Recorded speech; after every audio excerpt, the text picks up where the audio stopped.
Hi folks, welcome back to Carns Equipment in Clearfield, PA.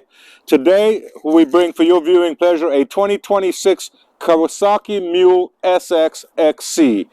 This little guy is fuel injected, and do not let the size fool you. This is a very capable utility machine. The beauty on this machine is you can load it on the back of a long bed truck. It will fit between the rails. With that being said, little 400cc motor. Very capable, great plow machine, great utility machine, good for around the property, around the farm, or in general just riding. Easily dump on the dump bed.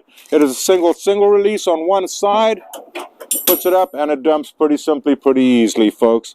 Full metal bed, not composite, so it'll last with diamond plate in the bottom of it. I'm going to clip this back in here. This little guy sips gas, so very economical. All in all, a very rugged, very robust machine.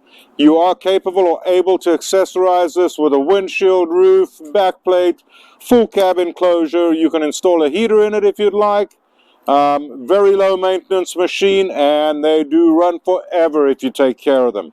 Come on down, check it out, take it for a ride, make it yours.